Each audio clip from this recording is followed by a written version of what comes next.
bagi silakan masuk, Mbak.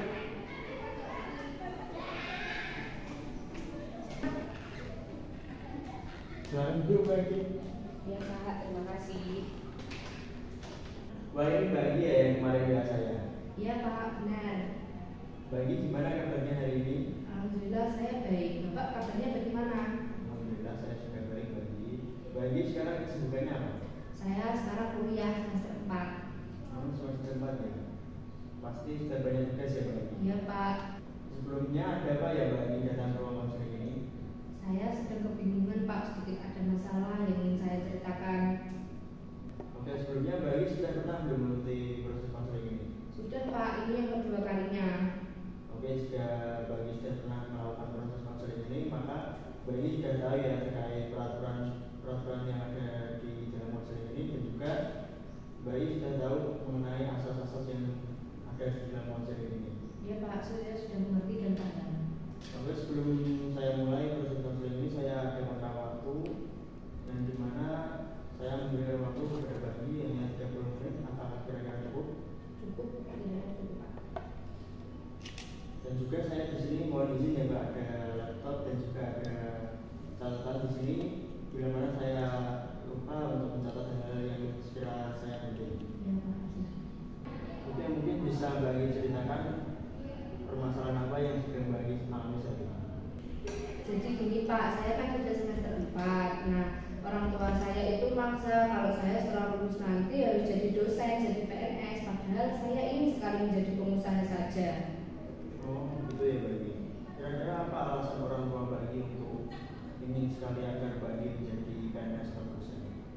Menurut mereka menjadi PNS itu enak Pak, kerjanya fleksibel, ada weekend juga, dan aman juga dari PHK. Begitu ya Bagi.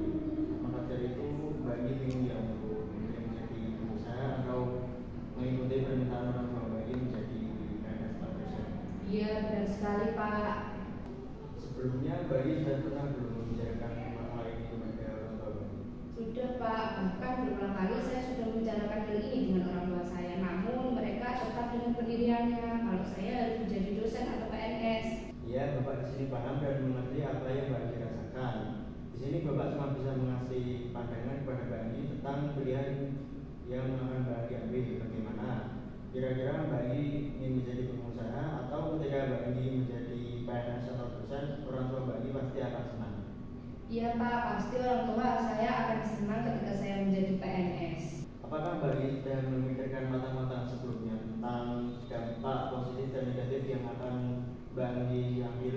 Contohnya ketika Bagi menjadi pengusaha, apakah Bagi sudah mengetahui bahwa dampak positif dan negatifnya, dan juga ketika Bagi memilih untuk menjadi PNS atau dosen, apakah Bagi sudah mengetahui dampak positif dan negatifnya? Untuk sekarang belum sih Pak. Sekarang Bagi pikirkan baik-baik apa dampak dari keduanya. Kalau dari dampak dari keduanya pasti ada positif dan negatifnya. Kalau PNS mungkin dampak positifnya orang tua saya akan merasa senang. Kalau dampak negatifnya pasti saya akan melakukannya dengan senang hati karena ada keinginan lain di dalam hati saya. Kalau menjadi pengusaha, dampak positifnya karena saya suka di bidang itu. Dampak negatifnya mungkin saya kurang support dari orang tua. Baik, Bapak di sini akan bertanya kepada Bagi, apa alasan terbesar Bagi untuk Bagi sehingga ingin menjadi pengusaha? Kelihatannya enak sih Pak jadi pengusaha. Saya itu termotivasi dari influencer terkenal, dari pengusaha-pengusaha terkenal. Pasti enak jadi pengusaha. Itu kan cuma kelihatannya Mbak. Bagi mungkin belum tahu bagaimana prosesnya. Iya sih Pak, sebenarnya saya juga bingung. Di sisi lain saya juga suka bekerja di lingkungan sosial yang bermanfaat bagi orang lain seperti menjadi dosen atau PNS. Duh, bagaimana ya Pak? Saya jadi bingung. Oke, jika kamu masih bingung, sekarang Bapak tanya lagi. Apakah Bagi pernah sebelumnya mengikuti tes karantina? Sudah pernah sih Pak, kebetulan kemarin saya habis melakukan tes minat bakat dan ini hasilnya saya bawa. Boleh saya lihat di sini? Iya Pak. Mohon izin. Jadi berdasarkan hasil tes yang Bagi kemarin ikuti, Bagi bisa lihat di sini bahwa kamu di sini tipe orang yang memang sudah bersosialisasi dan memimpin kelompok, dan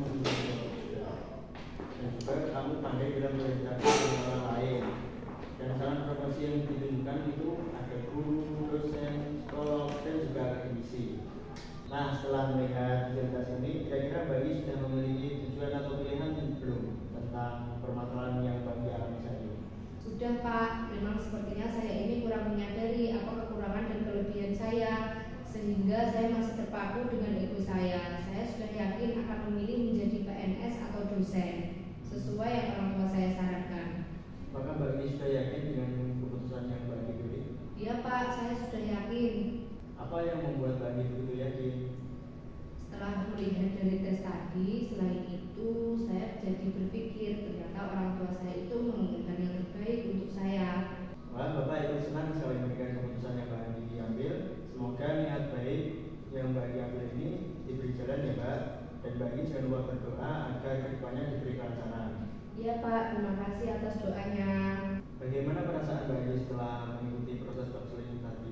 Saya sudah cukup tenang Pak dan lega. Saya sudah mampu menentukan keputusan yang akan saya ambil. Terima kasih karena Bapak sudah memberikan pandangan-pandangan kepada saya. Ya, sama-sama Bagi. Saya sudah berterima kasih kepada Bagi karena telah datang ke ruang konseling ini dan menceritakan masalah Bagi. Dan kira-kira apa masih ingin ada yang disampaikan dari Bagi? Sudah cukup Pak, terima kasih. Baik, sudah cukup. Mungkin bisa kita akhiri proses konseling pada kali ini. Iya Pak, kalau begitu saya pamit pulang dulu ya. Ya, silakan Bagi.